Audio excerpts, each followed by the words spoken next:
மக்களிடையே உருவான புரட்சி தலைவர் எம்ஜிஆரின் சக்தி என்ற ஒரு சுவாரஸ்யமான தகவலை பத்தி தான் இந்த பதிவுல நாம பார்க்க போறோம். வாங்க பதிவிற்குள் போகலாம். 1940ஆம் ஆண்டுகளின் இறுதியில் தமிழில் பேசும் படம் செல்வாக்கை செலுத்த தொடங்கிய 10 ஆண்டுகளுக்குள் சினிமாவில் ஒரு சாதாரண துணை நடிகராக அறிமுகமான எம்ஜிஆர் வெகு சீக்கிரத்திலேயே தமிழ் சினிமாவின் இணையற்ற கதாநாயகர்களில் ஒருவராக உயர்ந்தது. தமிழ் சினிமாவை தன் முதன்மையான கலாச்சார அடையாளமாக கொண்டிருக்கும் ஒரு சமூகத்தில் ஆச்சரியமான நிகழ்வு அல்ல. எம்ஜிஆர் அளவுக்கு இல்லை என்றாலும் அவரோடு ஒப்பிடத்தக்கவர்கள் என வேறு யாரையும் சுட்டிக்காட்ட முடியாது என சொல்லும் அளவுக்கு முக்கியமானவர் எம்ஜிஆர்.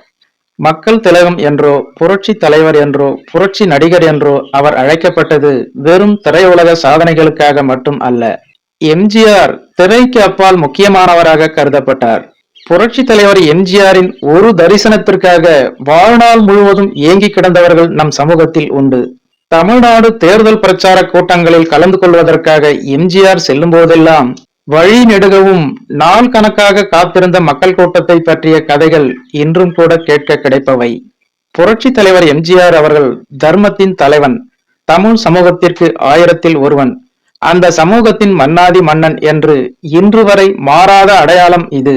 மக்கள் திலகம் எம்ஜிஆரின் ஒரு சொல்லே கூட அதிகாரத்தின் ஆணிவேரை அசைக்கும் அசாதாரணமான சக்தி கொண்டதாக இருந்தது. திராவிட முன்னேற்ற கழகத்தால் 1967ஆம் ஆண்டு காங்கிரசின் அதிகாரத்தை வீழ்த்த முடிந்ததற்கு புரட்சி தலைவர் எம்ஜிஆரின் இந்த அடையாளமும் ஒரு முக்கியமான காரணம் என சொல்ல முடியும். இந்த வகையில் பார்த்தால் எம்ஜிஆர் பைபிளில் வரும் தாவீதுடன் ஒப்பிட தகுந்தவர்.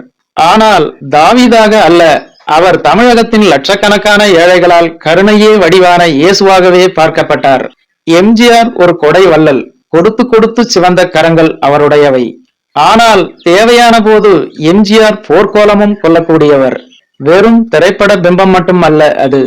அப்படி இருந்தால் அதை கொண்டு 1977ஆம் ஆண்டு பலம் பொருந்திய திமுகவிலிருந்து அதிகாரத்தை கைப்பற்றி 10 ஆண்டுகளுக்கு மேலாக தமிழக முதல்வராக நீடித்திருக்க அவரால் முடிந்திருக்காது.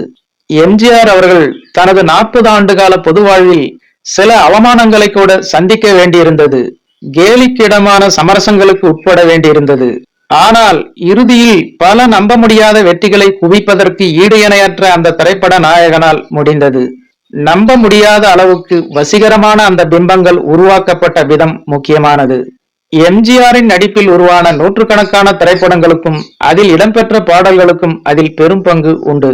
பொது கூட்டங்களில் பங்கேற்க காரில் இருந்து இறங்கி திரண்டிருக்கும் மக்கள் வெள்ளத்தை கடந்து எம்ஜிஆர் நடந்து வரும்போது, காலத்தை வென்றவன் நீ, காவியமானவன் நீ, வேதனை தீர்ப்பவன், விழிகளில் நிறைந்தவன், வெற்றி திருமகன் நீ நீ என முழங்கும் இசைத்தட்டுக்கு எம்ஜிஆரை அவரது பிம்பங்களை உருவாக்கியதில் என்ன பங்கு? இசைத்தட்டை ஒலிக்கவிடும் தருணமே கூட மிக துல்லியமாய் முன்கூட்டியே தீர்மானிக்கப்பட்டதை போல் தோன்றும். காரிலிருந்து இறங்கி எம்ஜிஆர் தன் பாதங்களை தரையில் ஊன்றி நடக்க தொடங்கும் போது, நடந்தால் அதிரும் ராஜநடை, நாற்புறம் தொடரும் உனது படை என்னும் வரிகள் ஒலிக்க தொடங்கியிருக்கும். பாதுகாவலர்களும் அமைச்சர்களும் தொண்டர்களும் மக்களும் நிஜமாகவே நாற்புறமும் புரட்சி தலைவர் எம்ஜிஆரை தொடருவார்கள் என்பது குறிப்பிடத்தக்கது. ஓகே ஃப்ரெண்ட்ஸ், இந்த ஒரு சுவாரஸ்யமான தகவல் உங்களுக்கு பிடித்திருக்கும் என நம்புகிறேன். மேலும் இது போன்ற பல சுவாரஸ்யமான தகவல்களை பற்றி தெரிந்து கொள்ள நம்முடைய சேனலுக்கு உடனே ஒரு லைக் போட்டு சப்ஸ்கிரைப் பண்ணி சப்போர்ட் பண்ணுங்க. நன்றி, வணக்கம்.